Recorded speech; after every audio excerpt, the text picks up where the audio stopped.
안녕하세요. 산부인과 전문의 유지연 신날입니다. 폐경에 대해서 준비해봤습니다. 폐경을 진단하기 위해서는 보통은 우리가 뭘 하죠? FSH라는 호르몬과 에스트라디올이라는 호르몬의 수치를 보고 저희가 폐경을 판단할 수 있기는 한데, 일반적으로 저희가 폐경을 진단하기 위해서 호르몬 검사를 꼭 해야 됩니다 하지는 않잖아요. 그냥 단순히 임상 증상 가지고 이제 뭐 판단하는 경우가 있긴 하죠. 뭐 땀이 많이 나신다거나, 뭐 잠이 안 온다거나, 생리를 안 한다거나 그런 등등의 증상이 복합적으로 나타났을 때 폐경이실 수도 있겠다. 네. 라고 하긴 하죠. 근데 지내다 보시면은 이제 폐경 전에 자궁을 수술하신 분이 계세요. 그렇죠. 난소는 남겨놓고. 자궁을 이제 적출을 하신 분이죠. 그러면 난소에 호르몬이 나옴에도 불구하고 자궁이 없어서 생리를 안 하니까 애매하죠. 그럴 때는 우리가 호르몬 검사를 하죠. 우선 증상이 있으시고 조금 불편해요 하면은 이게 확인할 방법이 없기 때문에 피검사를 통해서 진단을 하는 경우가 많습니다.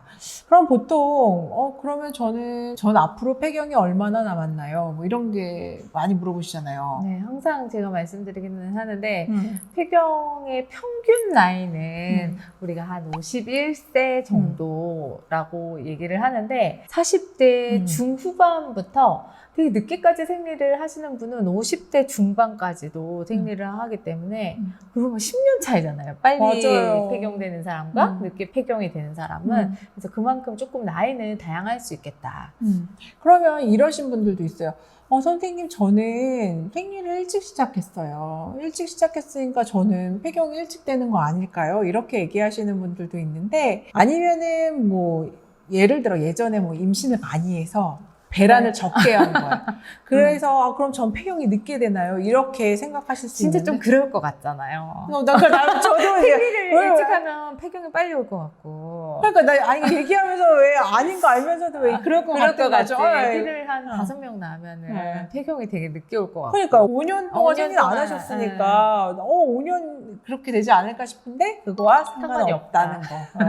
가끔 뭐 40대 중반 되셔서 생리가 불규칙해요. 혹은 생리를 안 해요 하고 오셔서 저는 폐경인 것 같아요. 검사를 다 해주세요 하고 검사가 딱 나왔는데 폐경 아닙니다. 이렇게 나오는 분들 있잖아요. 네. 그런 분들한테는 이렇게 안내드려요. 증상이 있으면 다시 오셔서 검사를 해보는 게 좋을 것 같아요. 지금은 폐경이 아니니 생리를 좀 기다리시고 그러시면 될 것 같은데, 증상이 있으면 오세요 하면 가끔 그럼 저 무슨 증상이 있을 때 와야 돼요? 이렇게 얘기하시거든요. 생리 안 하면 와요? 이렇게 하실 수도 있잖아요. 그렇죠. 가장 흔한 거는 좀 수면장애, 발한, 그리고 두근두근 하고 얼굴 홍조, 이런 것들이 있을 수 있겠습니다. 그래서 그런 게 있으면서 이제 생리 안 하면은 내가 한번 확인은 해봐야겠다 하고 병원을 가보시는 게 좋으실 것 같기는 해요. 네. 근데 정말 많은 연령대 뭐 진짜 60, 70대 이상도 뵙잖아요. 근데 폐경 되셨다고 막 이게 우울해 이게 아니라 이때부터 제2의 인생을 살기 시작하시죠. 네? 무슨 얘기를 하고 무섭다. 제2의 인생을 사시더라고요. 네, 그러니까 우선은 이렇게 뭐 산적으로 여유로워지니까 바쁜 것도 어느 정도 정리가 되시고, 그러니까 이제 정말 재밌게 즐겁게 사시는 분들이 워낙 많으시기 때문에 저 폐경돼서 생리 안 해서 어떡해요?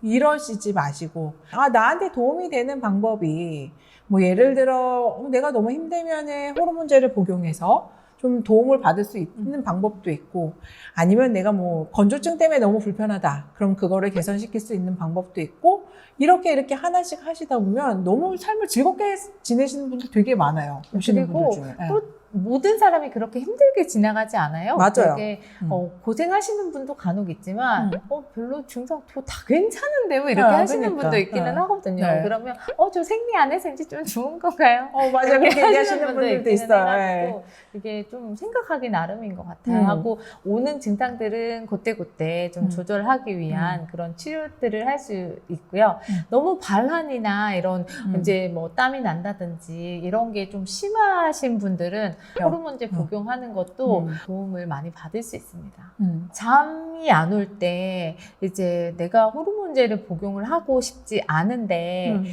좀 개선을 시키고 싶다 할 때는 우리가 태반 주사도 조금 효과가 있을 수 있고요.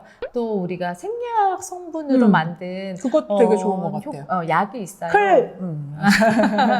그걸 드시고도 증상이 되게 많이 호전되시기는 합니다. 또 하나는 건조증이 올 수 있기는 한데요. 건조증은 부부관계를 하거나 할 때 좀 불편함이 있을 수 있기는 하거든요. 그럴 때는 또 뭐 질정을 쓴다든지 아니면 여러 가지 시술들이 있으니까 그런 저희 걸로. 병원에 문의해 보시면 돼요. 너무 많은 돈을 쓰고 오시더라고요. 그래서 제가 그걸 이제 저번에 600-700 쓰고 오셨다고. 그래서 개선이 되면은 해피한 건데, 쓰셨는데 이게 개선이 안 되니까 너무 화가 나시니까, 그럴 때는 고민하지 마시고, 폐경되셨다고 산부인과 안 가는 거 아니고, 산부인과 와서 얼마든지 도움을 받으실 수 있고, 또한 산부인과 검진은 폐경됐다고 안 하는 건 아니니까 꼭 병원에 방문하셔서 상담하시는 게 좋으실 것 같아요. 네. 지금까지 폐경에 대해서 전반적인 거를 좀 알아봤어요. 질문이 있으시면 언제든지 문의해 주시기 바랍니다. 지금까지 유지연 신날입니다. 감사합니다.